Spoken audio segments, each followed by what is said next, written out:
I pledge allegiance to the flag of the United States of America and to the republic for which it stands, one nation, under God, indivisible, with liberty and justice for all.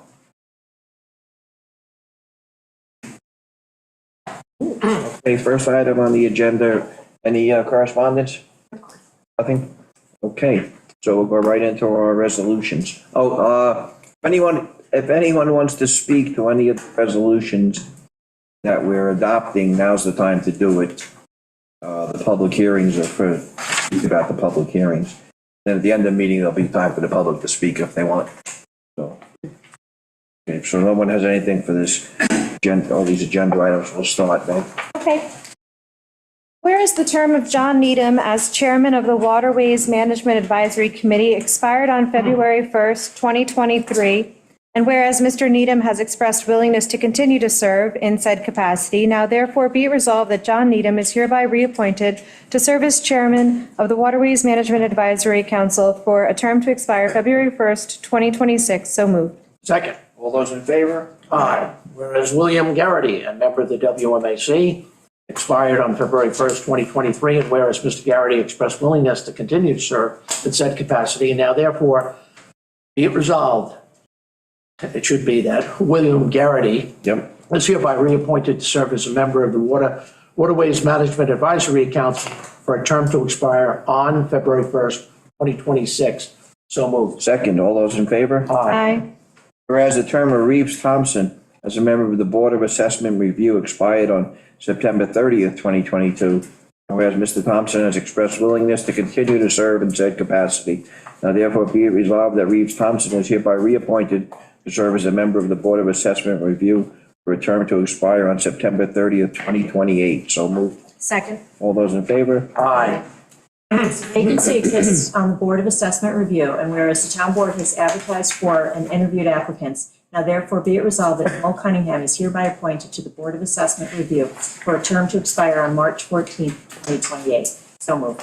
Second. All those in favor? Aye. Be it resolved that Blanca Frausto is hereby appointed to serve as second provisional assessment clerk, retroactive to March 13, 2023, to be paid as per the 2023 budget. So moved. Second. All those in favor? Aye. Whereas Joseph Bocci, 2 Park Lane, has petitioned the town of Shelter Island for permission to install a mooring in West Neck Bay at a location designated as latitude 42.065083 degrees north and longitude -72.363438 degrees west. Now therefore be it resolved that pursuant to section 90-5 of the Town Code of the Town of Shelter Island, the public hearing will be held at 6:16 p.m. prevailing time on the 4th day of April, 2023, in the Shelter Island Town Hall, Shelter Island, New York, for all interested persons to be heard in favor of or in opposition to the proposed installation. So moved. Second. All those in favor? Aye. Whereas Deborah Mintz, 5 Margaret's Drive, has petitioned the town of Shelter Island for permission to install a mooring at West Neck Bay at a location designated as latitude 42.0658 degrees north and longitude 72.3633 degrees west. Now therefore be it resolved that pursuant to section 90-5 of the Code of the Town of Shelter Island, a public hearing will be duly held at 6:18 p.m. prevailing time on the 4th day of April 2023 in the Shelter Island Town Hall, Shelter Island, New York, for all interested persons to be heard in favor of or in opposition to the proposed installation. So moved. Second, all those in favor? Aye. Whereas Eddie Quinlan, 8 Quaker Path, has petitioned the town of Shelter Island for permission to install a mooring in Cockles Harbor at a location designated as latitude 41.08861 degrees north and longitude 72.323011 degrees west. Now therefore be it resolved that to section 90-5 of the Code of the Town of Shelter Island, public hearing will be held at 6:20 prevailing time, 4th day of April 2023 in the Shelter Island Town Hall, Shelter Island, New York, for all interested persons to be heard in favor of or opposition to the proposed installation. So moved. Second. All those in favor? Aye. Whereas Bob Weinstein and Eric Hensley, 28 South Midway Road, have petitioned the town of Shelter Island for permission to construct a 4-foot by 60-foot catwalk with a 3-foot by 16-foot aluminum ramp leading onto a 6-foot by 30-foot floating dock. Floating dock will be secured with 2 anchor beams. Supply and install a 4 tie-off piling.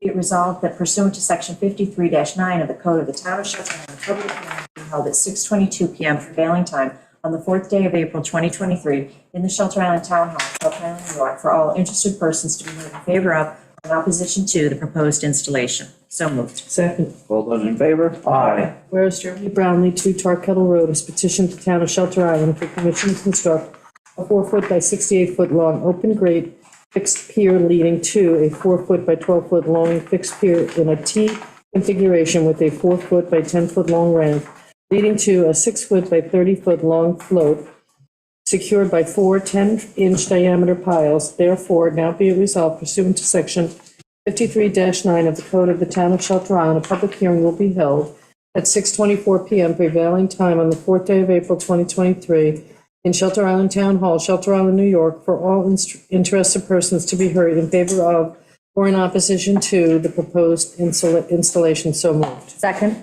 All those in favor? Aye. Whereas Sherman Engineering Consulting, PA, on June 17th, 2022, submitted a site plan application on behalf of Christian Johnson pursuant to Chapter 109 of the Town Code to seek approval to construct an unconditioned, without plumbing, 60-foot by 40-foot pole barn structure with attached carport, whereas the subject's pole barn is to be used in connection with an island-based tree and lawn care service company, whereas the subject property is mixed use and located at 14 Manwaring Road, Shelter Island, New York, which is within the B zoning district with a Suffolk County tax map number of 700-15-3-3, the property. Be it further resolved that site plan approval for the subject construction to be completed at 14 Manwaring Drive, Shelter Island, New York, New York, is hereby granted subject to the following conditions, a copy of which may be found on our website and are available at the town clerk's office. Should you have any questions? Just to be approved.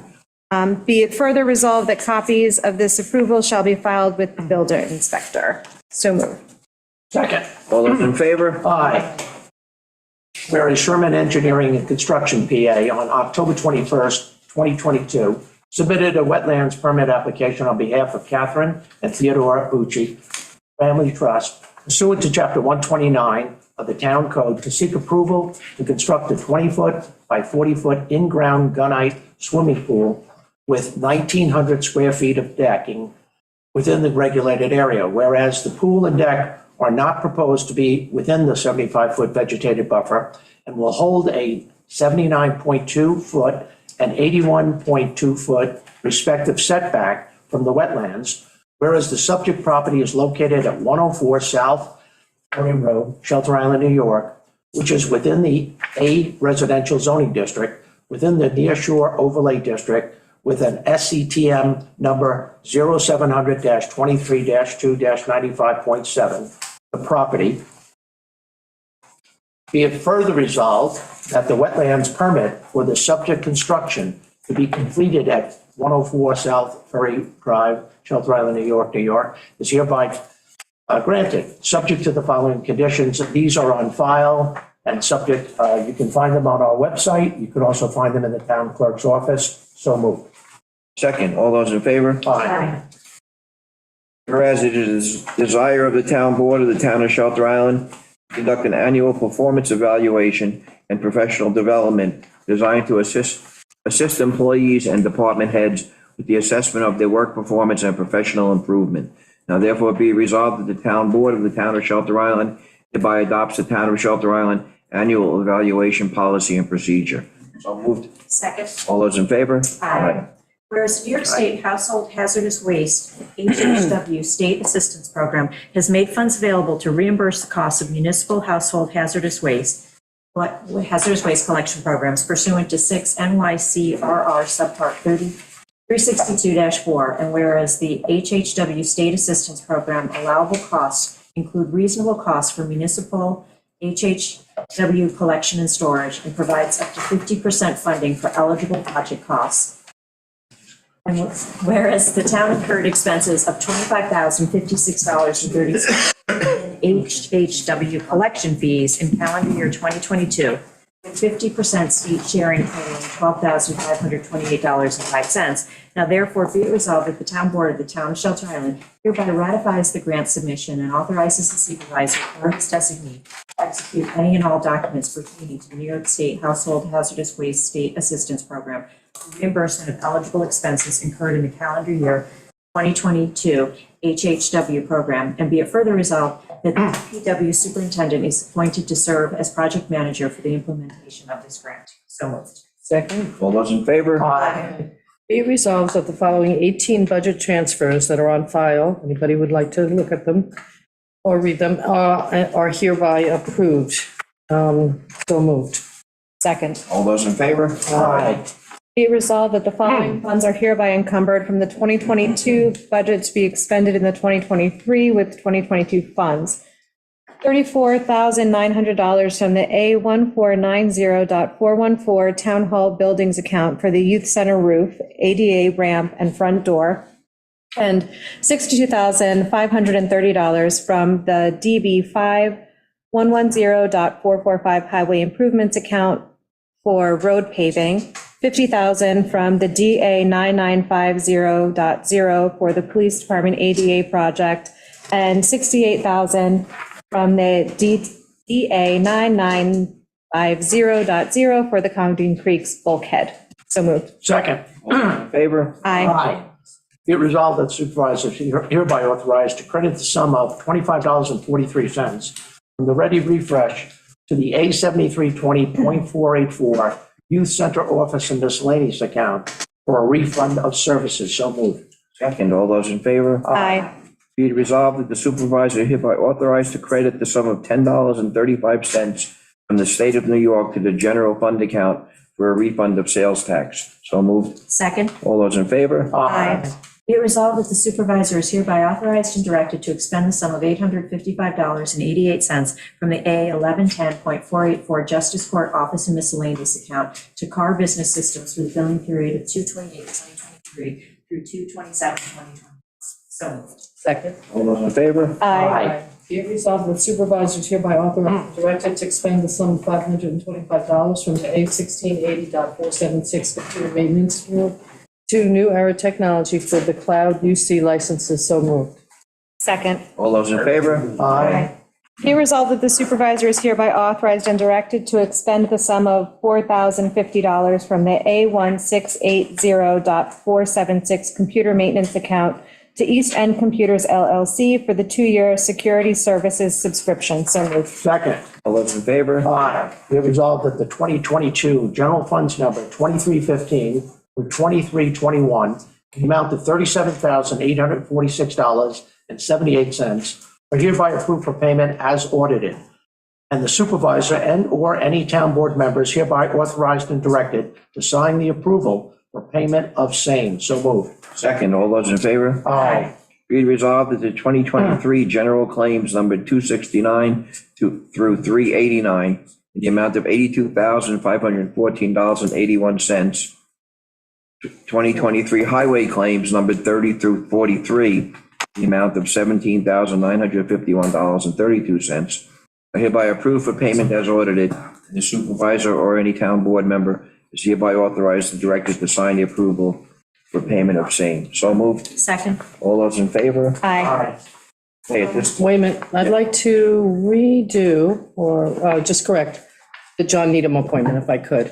It's a little technical issue. We have the statement of mission and operational structure, and we should appoint him for 3-year term and 1-year chairman, just according to the Because the chair operational gets structure. appointed annually. So the way we worded this. Oh, okay. Right. Okay. Should I reread it? So- Yeah, reread it. As- All right, Yeah, that's good. okay, it would just get it done tonight rather than carrying this over. Whereas the term of John Needham as member of the Waterways Management Advisory Committee expired on February 1st, 2023, and whereas Mr. Needham has expressed willingness to continue to serve in said capacity, now therefore be it resolved that John Needham is hereby reappointed to serve as a member of the Waterways Management Advisory Council for a term to expire on February 1, 2026. Further be it resolved that John Needham is hereby appointed as chairman of the Waterways Management Advisory Committee for 1 year, term to end February 1, 2024. So moved. Second. So are we amending it or we, So this resolution will replace Okay. the previously Right. made resolution. all those in favor? Aye. Okay, at this time, we'll close the town board meeting for a public hearing on the we'll adjourn the town board meeting. And open a public hearing on the John Sami, Nancy Judge, 9 Nostrum Parkway. An application of John Somi and Nancy Judge to remove and dispose of approximately 100 feet of existing splashboard, construct approximately 100 feet of new splashboard along the outside perimeter of the dock and replace 17 fender pilings. At a WMAC meeting on February 6th, the WMAC voted by a vote of 4-0 to approve. This is straightforward. Okay, any comments on this one? Okay, we'll close that hearing and open the hearing on the determining to utilize community preservation water quality improvement funds. Amber? Public hearing for the purpose of determining whether to utilize community preservation water quality improvement funds for the costs associated with shellfish and habitat restoration in support of water quality improvement. You guys want to say anything? Oh, you made the presentation, but you might want to just recap, Yeah. Sure. please. People may not have seen it. Yeah. Hey, you're good. Yeah, I did prepare yet another presentation, just in case, but I could probably do it by memory at this point. So yeah, we submitted a application, a proposal for water quality improvement funds for spat on shell oysters, building on to the oyster reef that we started last summer as part of a pilot project, which was funded by a private foundation grant, increasing our hard clam seeding by 250,000, planting 10,000 eelgrass shoots. 10,000 eelgrass shoots, 100,000 and 100,000 scallop bugs in a designated area. The water. We can do the slide. I mean, okay, whatever.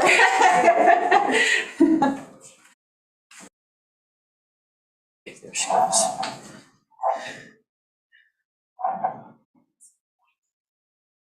So, yeah, you've seen these slides so many times, and I'll just point out that the part of the MIT Cornell Marine Program mission that stands out is that we focus on community education and outreach and cooperation and coordination with the commercial fishing industry, Bayman.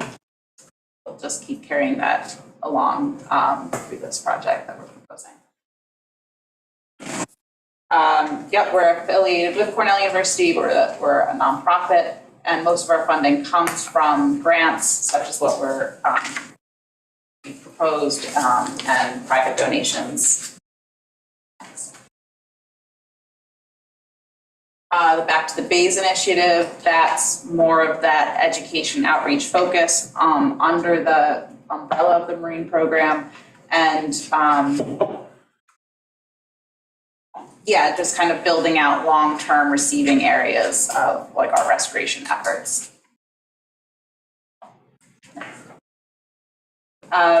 So our history with Shelter Island has been our town seeding program, which has been operating for over 20 years, and we will continue to do so, seeding hard clams, oysters, individual oysters, and bay scallops in designated areas. Next. So like I said, the 2022 pilot project, that allowed us to establish a shell recycling program with local restaurants through a partnership with Sylvester Manor. They allow us to cure the shells there, and all the shells that were collected last year, I'll now be able to use to set the oyster spat onto this year for that building out of the oyster reef. So it really comes full circle. And that set tank at Dickerson Creek proved to be an ideal spot. The oysters grew beautifully, and it proved, as you see in the photos, to be a great spot for our education and outreach events, and even more casual talking with community members. Yeah, next. This is a map of generally where our activities were. The blue recycling symbol is where the Sylvester Manor shell recycling spot is. Our pink fishy symbol is roughly where the oyster reef was started. You can see a couple temperature loggers that I put out for possible eelgrass sites, and our remote setting to make the teal squiggly. Next. So what we are proposing is continuing the shell recycling program and expanding it to involve residents. Many residents spoke to me last year saying that they are recreational harvesters and they want to contribute their shells. We will build upon the spout and shell oyster reef by introducing 10 million oyster larvae to 160 cubic feet of shell roughly that will be put out into that area. Okay, what did we do this year, last year? What did we, oh shoot, that's a very good question. There's about 5 million larvae we were working with. Yeah, I think it was about 5. I think we ended up having like a little bonus, like it ended up being more like 6 million. So increase the hard clams to an additional 250,000 on top of what we already do for the town seeding program. 100,000 smaller scallop bugs in a designated little sanctuary that will just be closed just for that first fall harvest, just because they'll be too small to harvest anyway. And then begin an eelgrass meadow by planting 10,000 shoots. Next.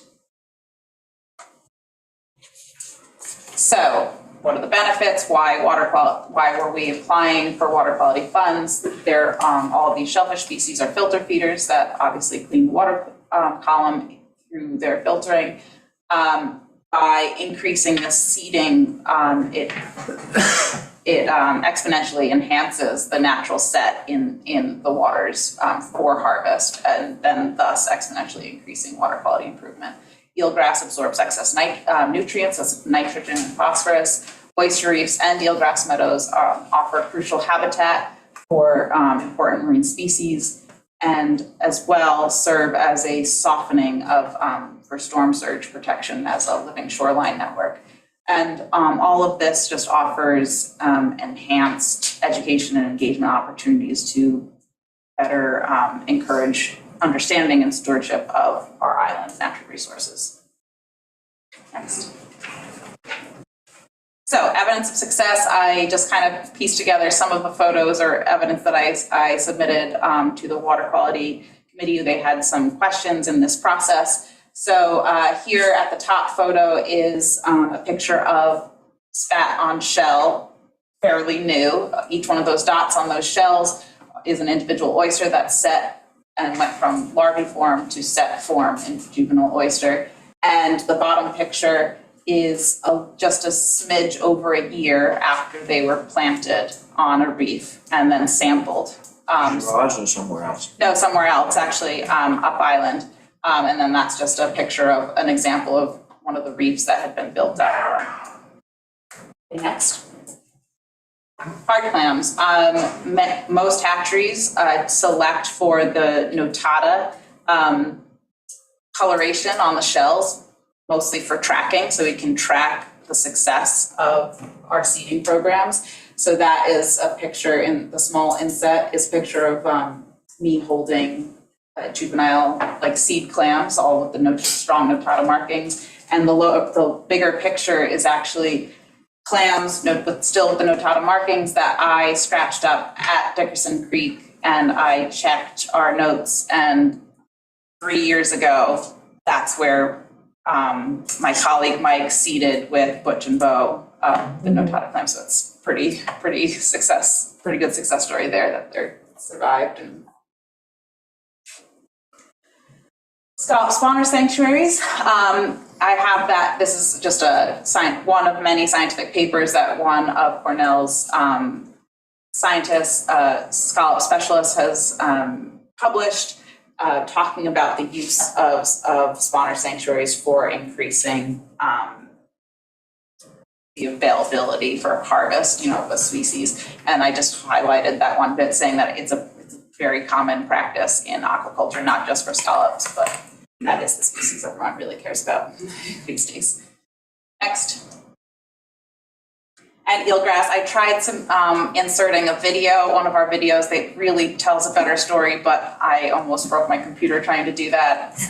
So the top picture is a newly planted section of eelgrass, and a sea bass has immediately taken residence. The lower photo, it's all murky and stirred up, but the background is an older eelgrass restoration planting. And then in front of those pipes is where they mark where they're doing new plantings. That's like newer, so you can see they've just been building it out, and that's all in a eelgrass, successfully restored eelgrass meadow in Sag Harbor waters that they've been working on for 6 years. It's celebrated as one of the best success stories.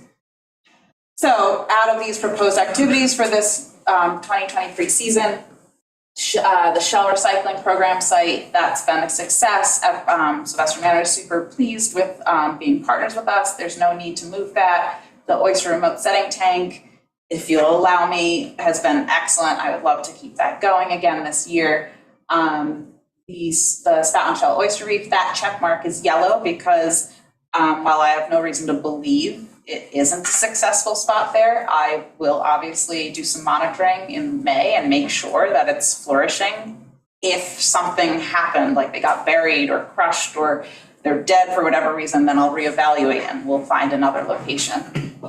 And all the others in that teal bracket is to be determined. I started listing out all the possible locations and it was looking so cluttered.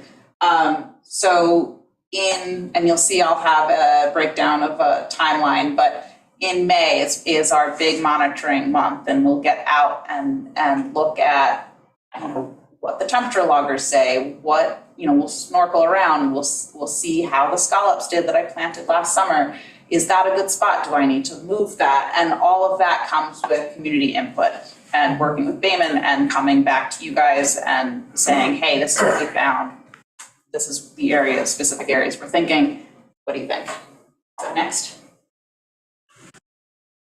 So here's the timeline, which I've edited since first submitting this proposal because we're well on our way.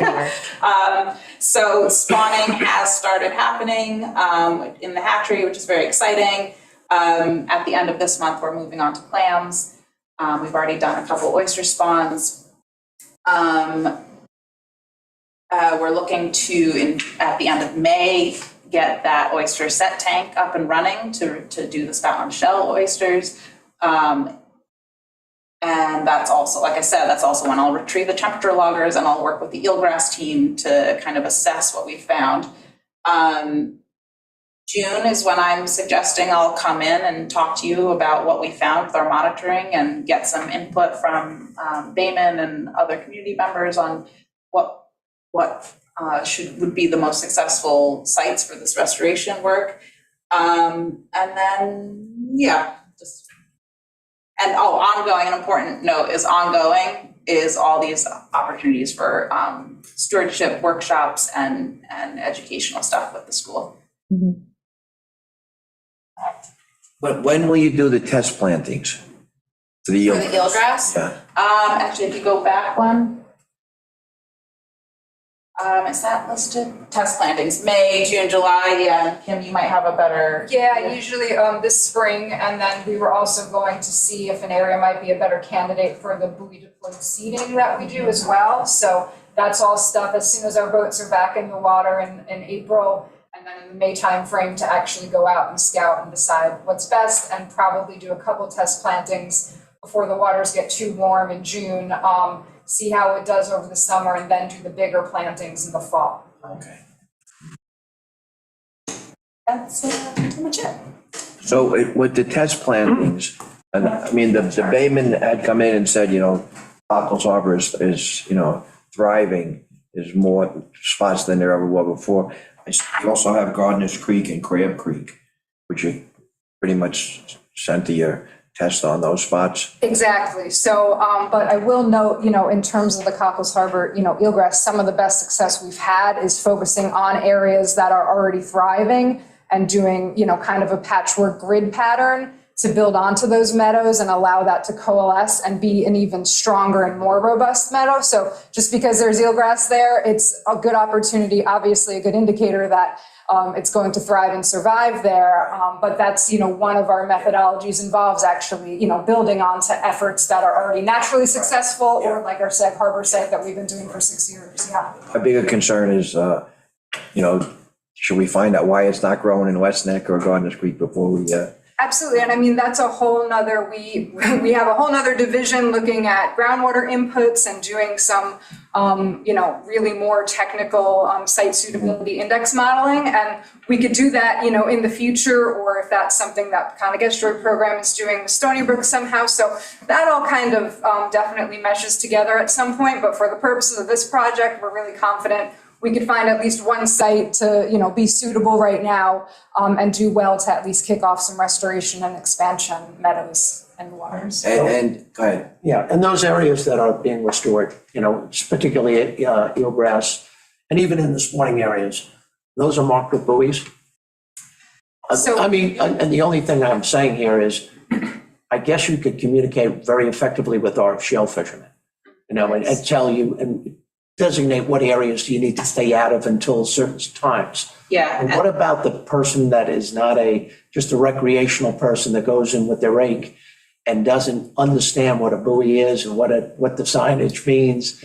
Is there any concern about people going into areas that they don't belong in? And is it carefully marked so that the novice person could understand you need not go in there because it's under restoration? Sure, and we could work with you to decide what different towns and jurisdictions like to see that differently. Per our permits for eelgrass, for example, for the oyster reef, we're supposed to have different markings, per the permit. There's not really any, a solid bit of guidance on how to mark things. So it would have to be, looked upon as where we do this and what we know to be the recreational activities and what you think might be best to be able to mark that. We've also too, though, found that sometimes over marking things becomes an attractive nuisance situation. So then you have people coming over to see what it is and dropping an anchor to go look at the buoy. So it's always that, it's so getting the insight from the community in terms of what you think would be best. We're happy to do it, however we think would work best. Yeah, how long does it take to establish the beds that we'd have to close off the area? So, again, this varies from, jurisdiction to jurisdiction, but for example, our successful site down in Shinnecock Bay off of our Tiana Bayside facility, we have a 5-acre area that the trustees have designated as a sanctuary. So it's a no-take type situation. Some, I don't know what the feeling is in terms of a sanctuary versus, and that's okay because it could do perfectly fine without technically designating it as that. But that's also where, the community involvement and workshops come in because we're able to inform people what we're doing, why it's important. These are best management practices for making sure we're not reversing, the progress that we're making.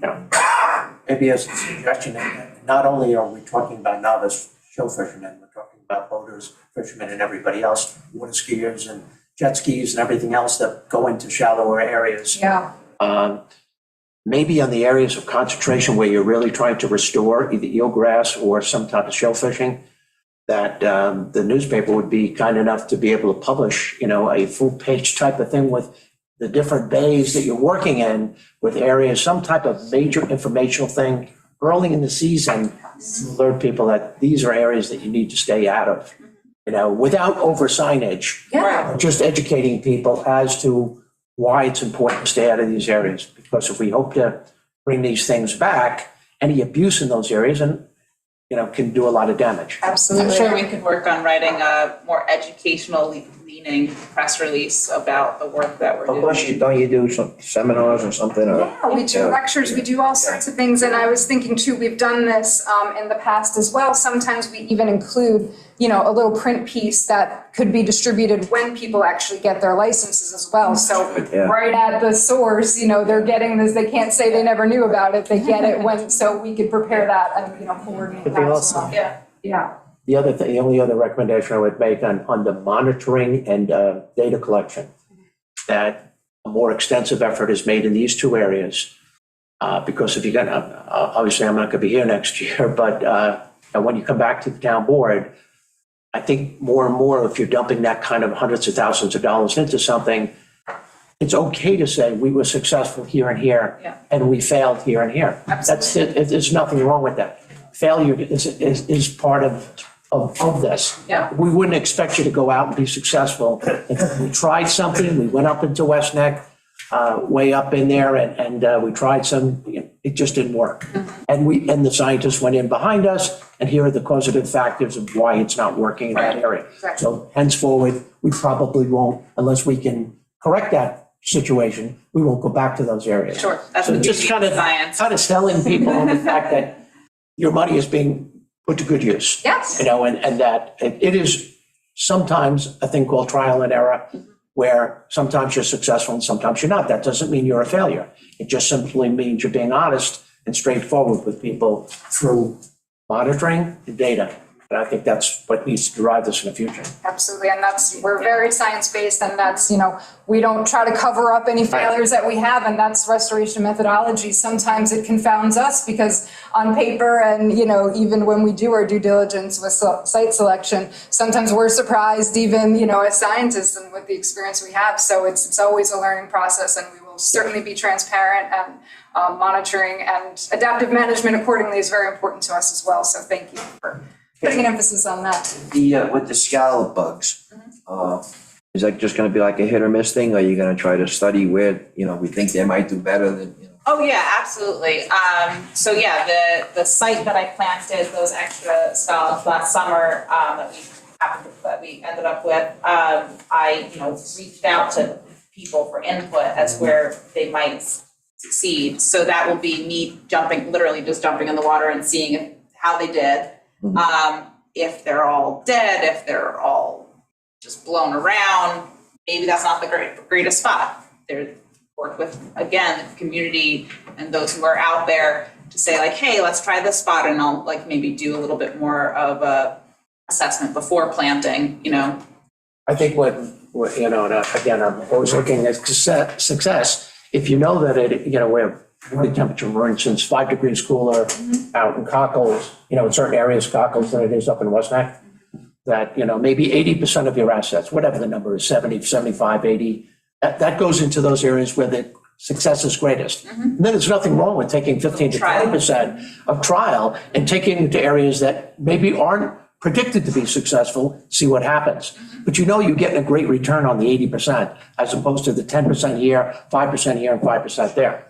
And that's just the way kind of, hopefully that works. That's the way my mind works. Hey, I know we have the scallop die-off. Yes. So is there any way, you planted them, they're successful now, that we could be included in some kind of study, what they're doing and, why they're dying?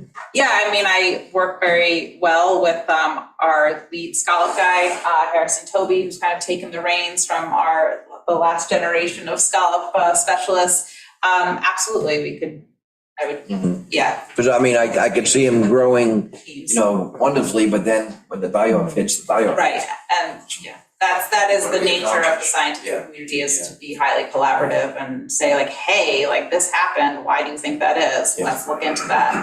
My only other comment, and I'll shut up, is the perfect storm seems to happen late in the summer. The water temperatures are the highest, and everything seems to, the conditions, the low oxygen levels and all that kind of stuff seems to hit the fan at the same time.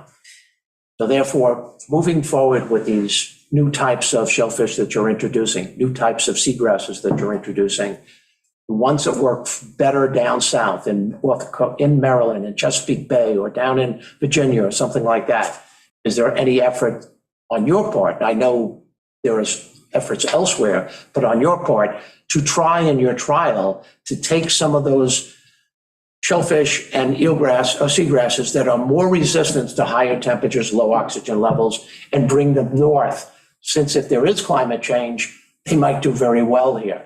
Just as an experiment as you're moving forward, is that in your horizon or? This has actually been experimented with seagrass specifically. My colleague Steve Schott did this years ago, and it actually didn't find with those strains that there was that much of a success. There's also an issue with DEC and regulatory Yeah, that's the biggest issues. thing. When you're bringing in species not native to here, you always run the risk of what they're bringing with them. So it's not to say that it can't be done, and we're doing to some degree in a lab setting now, even running some experiments to try to selectively breed for the scallops that still exist. So we've taken scallops that have survived all of these massive die-offs, and we're selectively breeding them essentially. So the scallops that we're putting out there Generation are will ideally be a going to be more more resilient as it is. So Yeah, we're exactly. already essentially doing that to some Thank- degree. But yeah, that's a good point. Anybody else, any questions? No. Bert, did you want to say something? Come on up. Come up. Thank you, ladies. Thank you. Thank you very much.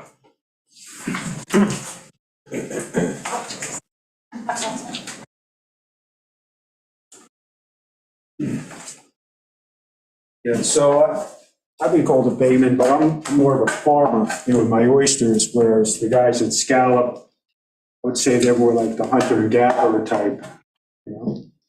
We know what happened in civilization. When you farmed, civilization thrived, and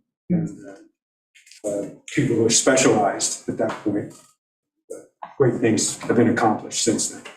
Not to say hunting and gathering doesn't have its place.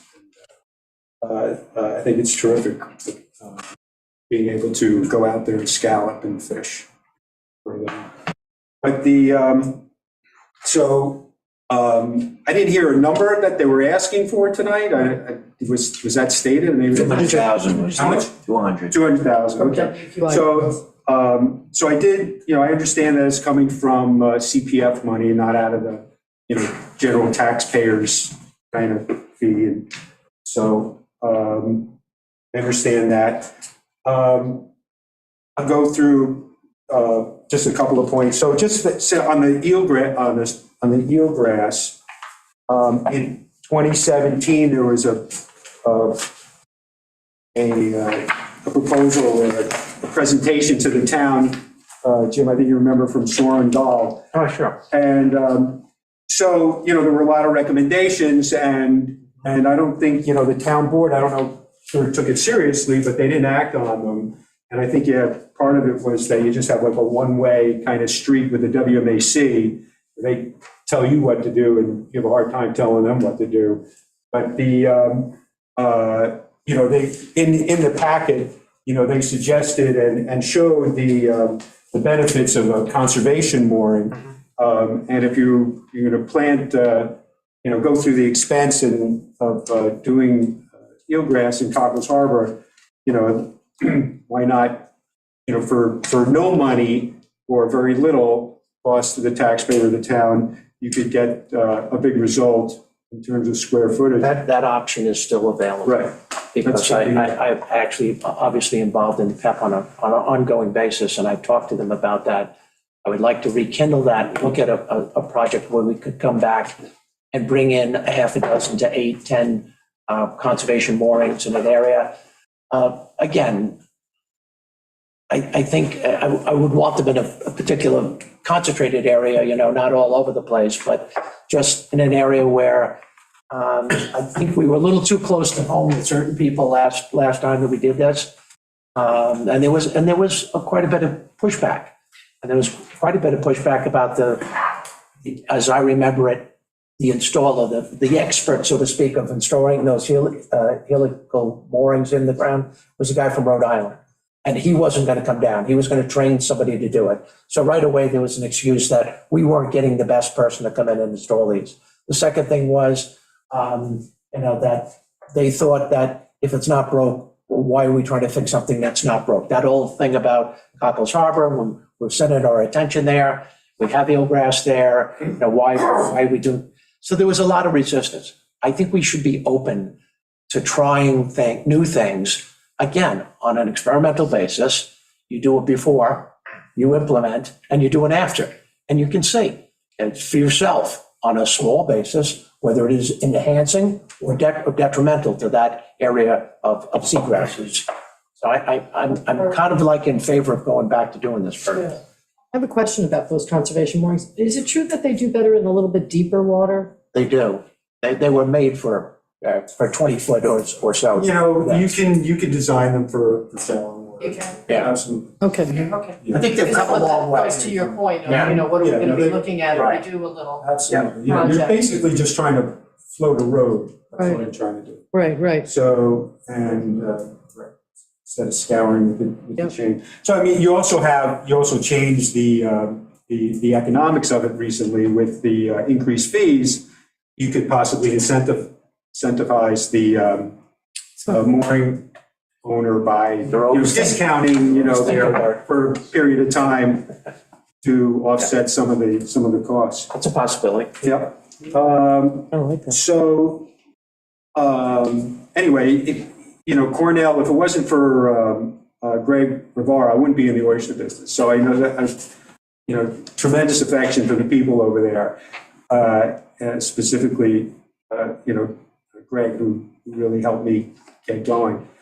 And he is really the one, I think, who's been most in contact that I know of with the Bayman around here, and I'd like to see him be a part of the program, and also to really generate more experimental aspects of how we could reseed. I think Butch has been talking to Greg about aerating, so that they can aerating the bottom and then planting and seeing how that helps the set of the clams.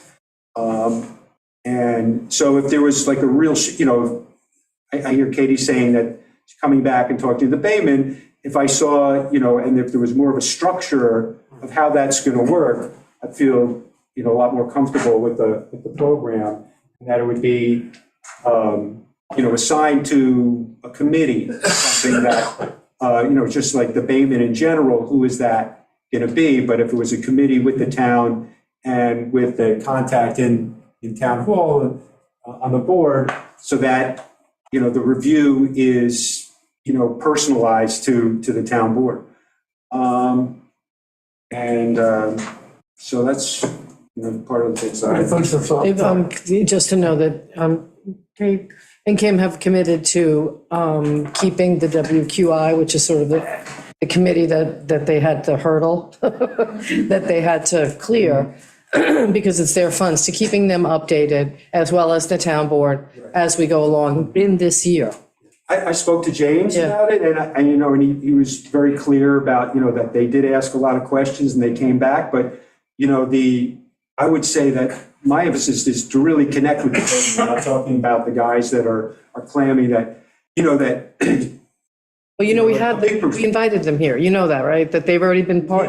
I get it, yeah, I mean, I just want you to know that we're not taking They it. wouldn't come here. No, they can. They came. No, I know, for the work session. Yeah, the work session. I understand that. Yeah. I thought you meant tonight. No.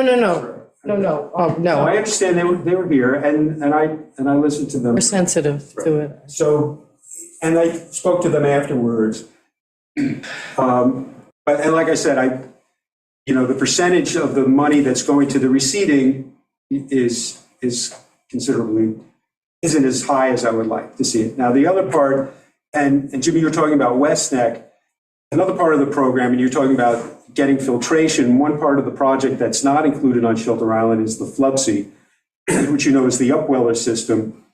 And, that is, I wouldn't say a guaranteed way to filter the water, but it's probably is, it uses mechanical means of a pump. So it's not natural like planting eelgrass, but it is, a way that is, they're growing that, they're doing that, and that Flubsy is filtrating the water significantly, and particularly they're doing it, off-site. That I would like to see on the island. Could you kind of explain for the public what that means? Flubsy is, I don't know if you have a slide or one here, but yeah, it's, looks like a floating dock. I came to the town board about a year or two ago, I think, and I asked for permission to do one at Dickerson Creek. And didn't get far with that, but and at the time, I did show you what one was, and it looks like a floating dock, and it has tubes and barrels, or it could be baskets, and you put, juvenile shellfish in it, and then the water underneath it gets pulled up through it and then exited through a main trunk line. And so, so the water that's in that, that body of water, whatever, gets filtrated through the, becomes, that food gets accelerated into those shellfish. So you're kind of force feeding them. Right. And it's a way of, and then also they don't have predators in there, so you really have a chance to really get some productivity. There are other projects going on. There is a citizen science project being sort of cobbled together. Peter Grant on the WAC is working on that, and where they want to encourage oyster gardening, mostly on private docks and, but, perhaps on some town spaces using Flupsies if we can find suitable spaces. But it's just at the early stage. There's actually two parts there. It's one where it's citizens and one where another section of CCE has talked about having a community garden like is in Tiana, like you have down in Tiana. So and that would be suitable, it is thought, for West Neck to help filter the water there. Again, all this is early days of exploring. We had to go through 4 years of hell with scallops to get people's attention. Right. We did get people's attention, and I think more of an effort is being made now. PEPA's coming in, and they have 300,000 each year for the next 2 years, around the Shelter Island waters. And obviously, the USGS is monitoring at South Ferry, collecting data down at South Ferry, which is important as a monitoring site, measuring oxygen levels and temperatures and sea rise and all that kind of stuff. So I think more effort is being made, thank God. It was needed. And Bert, I want to say that, in my 8 years of being on this, there's a lot of neglect here that we just aren't responding. I think this particular board and the other boards that work, for the town board have gone out of their way to really move the needle a little bit and get this thing moving a little bit, to really make an effort to try to clean up the water. And obviously, shellfish play a vital role in all of that. We needed the money.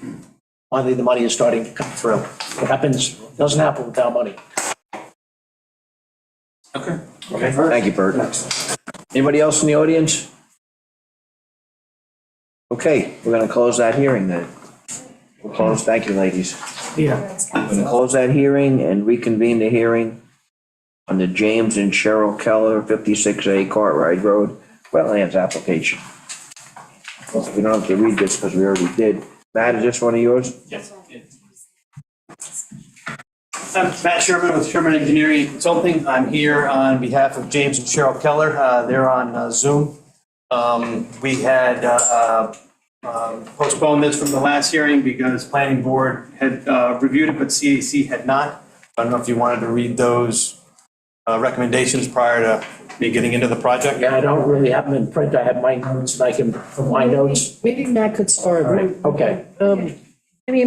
Meg and I were talking, it might be more context, because not everybody was here. Fair enough. Thanks, ladies. Thank you so much. Thank you. Thanks, guys.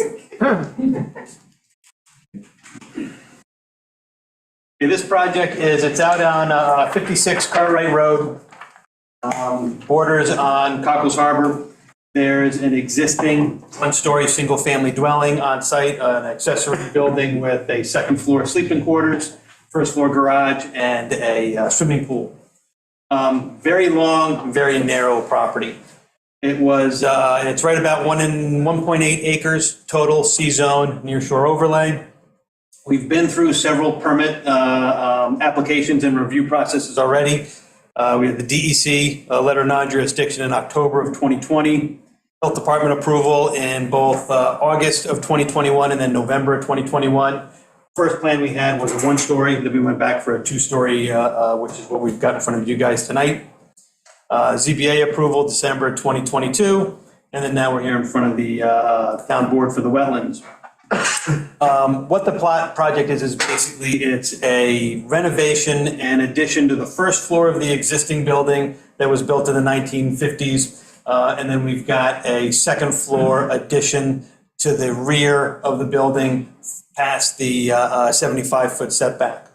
The overall project, what we're doing in essence for as far as the wetlands application is for is rebuilding and expanding one section of a deck on the water side of the house, removing other sections of the deck that are also within the vegetative buffer, removing sections of deck that are within the adjacent regulated area so that the total coverage within the wetlands regulated area is being reduced. So now, when you say the expansion is in the back, I mean, it's the front, it's the roadside, right? No, the expansion of the deck. No, before you said. Oh, on the house. Yeah. It's on the roadside. Yeah, so it's away from the water. It's away from the water, yeah. And that's why they did that, was so that they weren't, because the existing house right now is right at about 61 feet from the wetlands boundary. So by doing the addition on the rear side, we get it so it's about 92 feet from the wetlands boundary. So we get it almost all the way out of the wetlands, or the adjacent regulated area. Basically adding a bedroom to the second floor, a 30-foot by 31.5-foot bedroom upstairs. Right. And the deck, you know. Yeah, and we're reconfiguring the first floor, so the numbers of bedrooms in the house stays the same. Right. We're just reconfiguring the way that it's laid out. Right. Yeah, there's a small section of existing deck, 89 square feet of existing deck, that gets absorbed into the main part of the house. So the actual square foot living area of the first floor does increase by 100 and change. And then the deck area, in that location, the deck area goes away, obviously, but then it turns into existing or proposed living space. And what about the new septic? New septic is on the water, is on the opposite side of the house as the wetlands. Right now, there's a septic system on the water side of the house. That's going away. The septic is moving. I'm sorry. The septic is on the road side, Right. not the water side. Yeah. You're moving it from the water side, because right now it's like right in the wetlands. Yeah, right now, the existing septic is about 35 feet, give or take, from the wetlands boundary. The proposed septic is going to be on the far side of the house, so it's going to be well over 150, 160 feet plus from the wetlands for the proposed septic.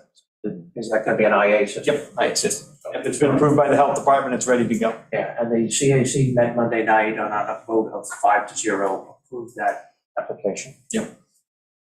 Made some recommendations. We don't have them all typed yet, but. Yeah, the primary thing on theirs was they were concerned about making sure that the septic was on the landward side of the house. Correct. That the existing septic, there was some confusion as to whether or not it had previously been abandoned. There was no record with the town or the health department that it had been. When we do the project, we'll look at it, and if it's there, then we'll properly abandon it. Well, because the new septic went in on the back. I don't think it was abandoned, and it makes no sense that it would have been, but that was just one of their questions that had come up. One of the things I think they had asked about the silt fence. We've got that shown on the proposed site plan, showing the silt fence wrapping around the building, because it is very close to those wetlands that are there, just because that's where the building is now. Right. Yeah, that was the gist of it, as I remember it. Where are you going to enter into this house? On the side still? On the south side? The entrance will be on the north side, Oh, okay. on the north side, yeah. Where it says concrete stoop. Concrete stoop. Yeah, that's a concrete stoop that is, so you're coming in there, and then also you'd be able to come in, there's stairs coming up onto that water side deck on the north side. You could also come in from that direction as well. Oh, I see that, yeah.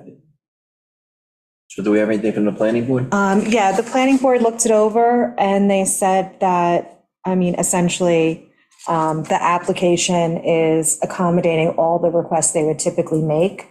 So, they're doing the IA system, they're making all the accommodations. They're doing dry wells to capture the roof runoff like was required in the near shore overlay. They're gonna be fortifying the wetlands vegetation in the buffer area, and updating the pool with a cartridge filter or salt cell. So with all that considered, they approved the application. It's fairly straightforward. It's, relatively modest improvements to a modest building. And they're just, by virtue of the fact of the age. Right. But as it's looking at it. It's like the owner's agent knows what he's doing. Yeah. It's pretty impressive. Yeah, it's nice that someone bought a piece of property appropriate for their desires. Okay, any I other can only tell you how you were there, and I wish everybody would make the same appearance. Being able to address these things on the spot in front of the committee, either Zoom or in person, is such, because everything can be done and it's understood, there's good interchange between everybody. Sometimes there's misgivings on the part of the committee that you straighten out, and, so it's really worthwhile to have the people present. It makes it more of a collaborative effort. It does. And the CAC and the planning board both, they've got a lot of insights. They see a lot of these. So if we can incorporate their recommendations and their comments, it makes for a better project. It does. Saves time, I think. Thank you very much. Thank you. Thank you. I'm a little confused, but, yeah, we're gonna close that hearing. Any other Do we need comments? to leave it open for? Yes, subject to receipt of written comment, Oh. like a week. All right. Okay. Next on the agenda Wait, is, Well, yes, already. Jerry, did you ask if any, I did, it says any comments on this? make a motion to close, subject to, Okay, so I'll make a motion that we close this hearing, subject to getting the written CAC report. for a week? Okay, 1 week. 1 Okay. week, so moved. Second. All those in favor? Aye. Did we close the hearing on the C? Yes. Okay, we're gonna reconvene the hearing on the William Conroy 9 Cozy Lane dangerous structure. Stephen, update? Yes, so I just want to, Christina, can you pull up that engineer's report? Just want to, again, refresh the board's recollection as to what's going on here. So since 2018, the subject structure has been in a deteriorating condition. And the town has tried to, work with the owner. Town, my predecessor, reached out to the owner via phone call, via email, tried them, because it's an absentee owner, to try to see if they can, rectify the situation. And to date, it has failed. So there was a previous administrative enforcement action that was commenced, but it was stale. So on June 14, 2022, the building inspector came in front of the town board, issued a report that the property was even more deteriorated and was unsafe. The board authorized the building inspector to serve notice on the owner and give him an opportunity to cure, otherwise there would be a public hearing. The notice was served on July 11, 2022. Between the 14th of June and the 11th of July, there was no remedy made. And then, so within the notice, there was a public hearing scheduled for November 9th. Between that July 11th service and November 9th, nothing was done. So we had a public hearing on November 9th, and the owner did not show up. There was no representative from the owner show up. So we adjourned the public hearing until tonight. In between, the town board retained an independent engineer to go out to the property. And he, I'll read right from the report, issued a report on January 12th. And his summary and conclusion is that there's probable reason to believe that the structure is at risk of imminent collapse.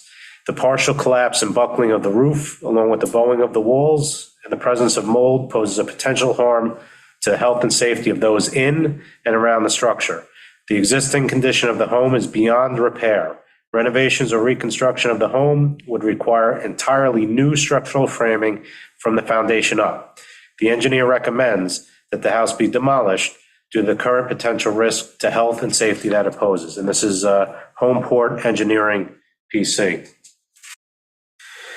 Stephen, can you just explain in 30 seconds why it was necessary to dot the i's and cross the t's, to go this extra mile and get an independent engineer because of the circumstances, just so the people understand that. Yeah, so we retained the independent engineer because I think at this point, it was the town's position that it was a tear down. And we wanted some corroboration independent of the town to make sure that, that was a correct assessment. And that independent engineer, substantiated that. On March 6th, he was personally served. We retained a process server because, again, the public hearing on November 9th was adjourned till today. So we wanted to make sure, we went above and beyond to make sure he knew and would have an opportunity to be heard. So we retained the process server in Maine, where he resides. He was, again, personally served with the second notice, and he additionally accepted certified mailing. Now, our code only requires certified mail. We went above and beyond with the personal service. So he's well aware of what's going on. So I additionally asked the town engineer to go out, and he went out on March 13th, yesterday, and his assessment is similar. I visited 9 Cozy Lane again on Monday, March 13th.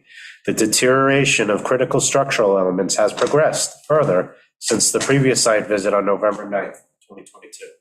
The dwelling continues to be at risk of imminent collapse and is unsafe to enter. So we have an independent engineer, our town engineer, deeming it's unsafe. We've moved heaven and earth to try to get this gentleman to, voluntarily remedy the situation. It is a public health and safety issue. So the recommendation from the town attorney's office is that the town board close this hearing and take steps to, remove the dwelling. It can't be repaired, it has to be removed. I'd like to call up now our building inspector, who did a site visit today, to just brief us on that. Sure. Reed Karen, building inspector. I was there today. The ridge seems to have really failed at this point. And the eaves are coming out on either side. Apparently a renovation was done at some point in the past and they pulled out all the collar ties, and there's really not much, it was not much holding it. In other words, they tried to make it a, They gave it a cathedral ceiling, and they took out basically everything that holds it together. And you combine that with a bad roof, and you got now the floor has failed. I was actually inside because since I went there last time, the door, which had been sort of jammed shut because of the roof failure, somebody has been inside. The barrier that was put up by the highway department had been cut, and there was evidence that somebody had been moving things around inside. I don't know if they were people pilfering or what, but it's not a good situation at the moment. Yeah, and it would be, I don't know who would do something like that, because the danger of moving inside that house would be astronomical. You could fall right through the basement. Yeah, I didn't get far. The floor is completely rotted out in most sections on either side of the house. And you can actually look down at the ceiling of the basement. You kind of have to tiptoe around on the joist to this is even, thankfully, this isn't something the town does on a regular day, really at all. So how do we cover ourselves with any goods that are there that, are we responsible to get them out of the building before we knock it down, or? Where our duty is to keep the residents of Shelter Island safe. So it's in a condition that it's an imminent collapse, and, the town has to take this. But if after the fact, the homeowner comes to the town and says, I had $10,000, this and there, and this and there. That's fine, because it's not, we bent over backwards to provide notice and give him an opportunity to be heard. Again, he didn't even have to come here. We gave him a Zoom link, So the one thing is, it's come to our attention that there are some items in the garage that may be accessible, and, that, but again, I think the professionals have to make a determination whether that is safe for them to remove anything that's in there. Right.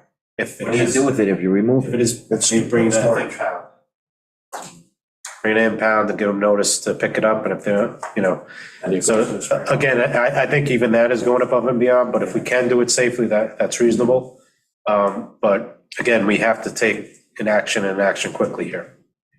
The two things I would like to remind everybody is that in 2018, the roof was in bad shape 5 years ago. That there was a blue tarp that was put on there temporarily until the roof could be corrected. Nothing was done. Blue tarp was removed by Mother Nature in the wind, and it went all over the neighborhood. That allowed water to seep into the house, and it's been getting progressively worse for 5 years. Right? That's a given. The second thing is, whatever happened when the house started to buckle, the back door popped open, was open for 2 years. And because it was open for 2 years, any critter, raccoons or anything else, had perfect access in and out of the house.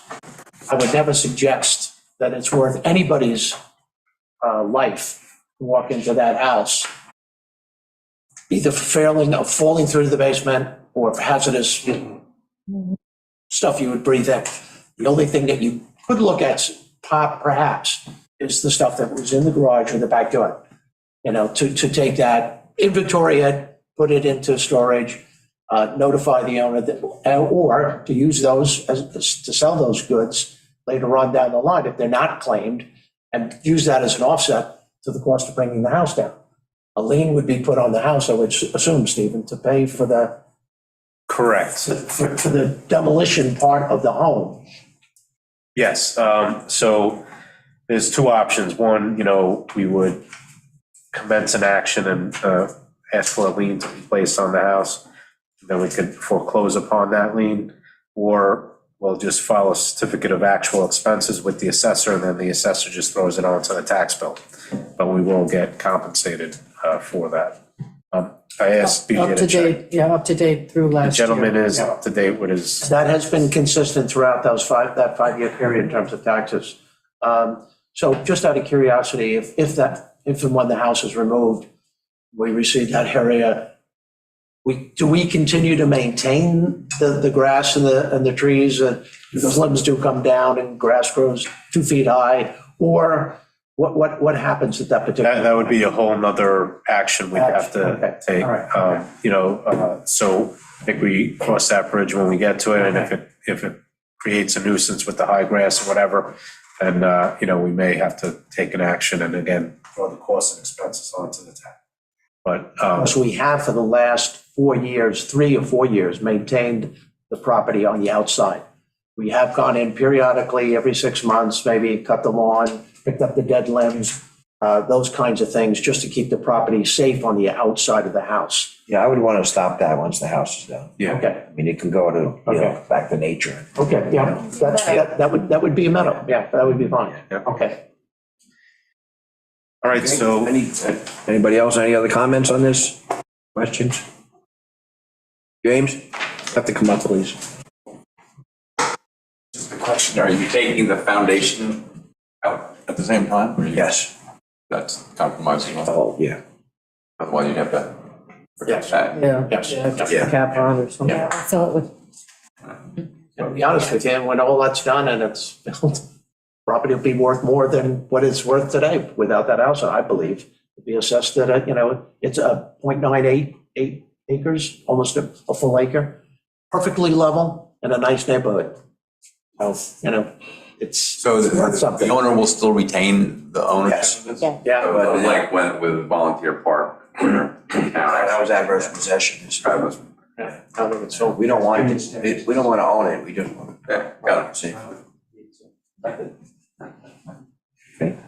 Okay, so if there's no other comments, we're going to close that hearing and reconvene our town board meeting. I'll open it up to the public at this time. Any comments or A questions? couple resolutions. Usually do those after. Now we do the resolution. Okay. Okay, we have 2 resolutions we have to act on. Stop, don't do that. Did we have a shortened version for Sunny or no? No. All right, I'll start with this. Okay. Whereas John Somey and Nancy Judge, 9 Nostrum Parkway, petitioned the town of Shelter Island for permission to remove and dispose of approximately 100 feet of existing splashboard, construct approximately 100 feet of new splashboard along the outside perimeter of the dock, and replace 17 fender pilings.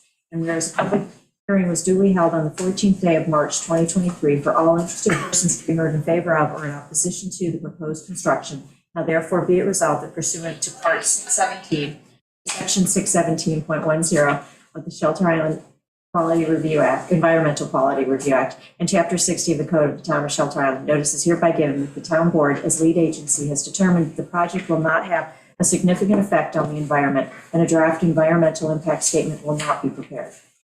Environmental review status pursuant to Chapter 60 of the Town Code of the Town of Shelter Island, Type 2. Reasons supporting this determination: the proposed dock replacement, 1, will not cause an obstruction into navigable channels or an interference with navigation. 2, will not adversely affect the public's right to use town waters or land under town waters. 3, will not adversely affect shellfishing grounds or other aquatic wildlife which may exist in the music area. 4, will not adversely affect the quality of the tidal waters, shorelines, or beaches. 5, will not adversely affect the rights of adjacent residents.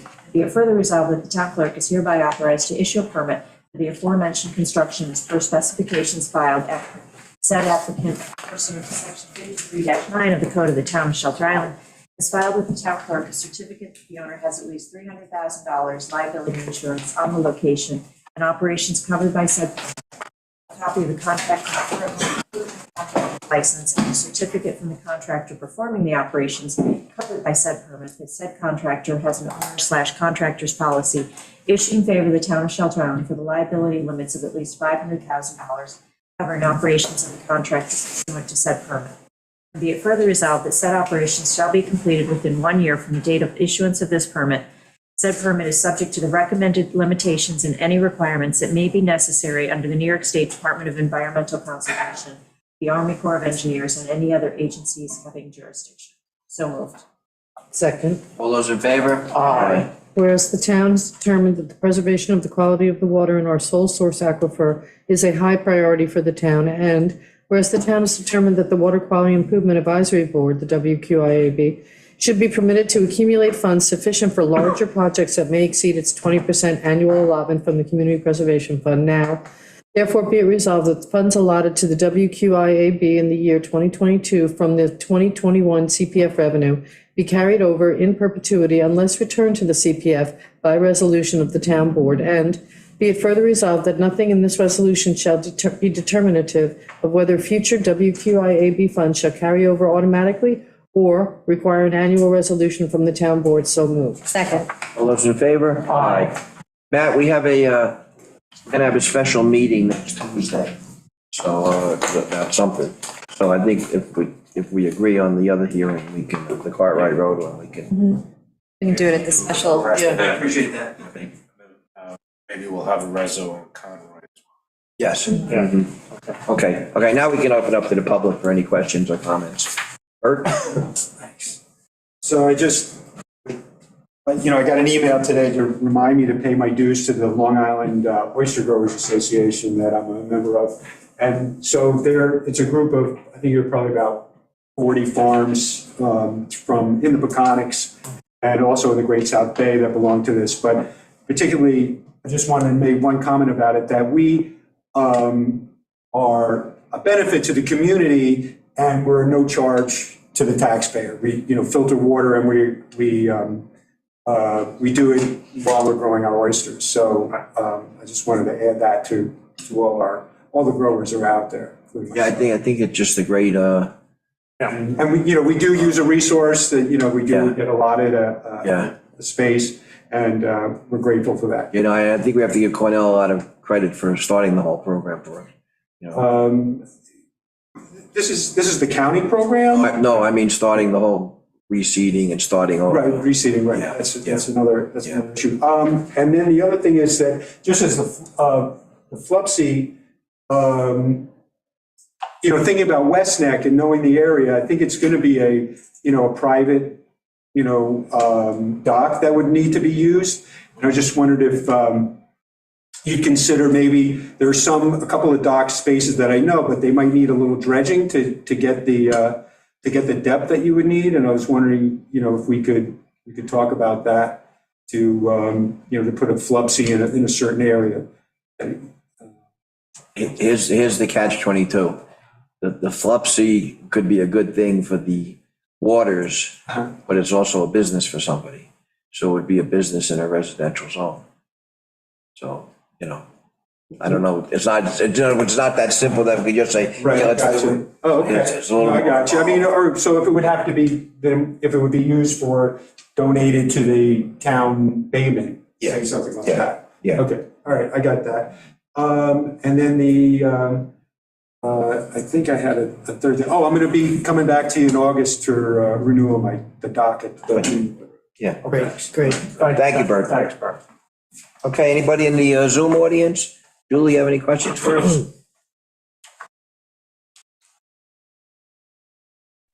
I'm okay, thank you. Thank you. Okay, anybody else? Okay, if not, I'm gonna make a motion, we adjourn. Second. All those in favor? Aye. Thanks, everybody. Thank you.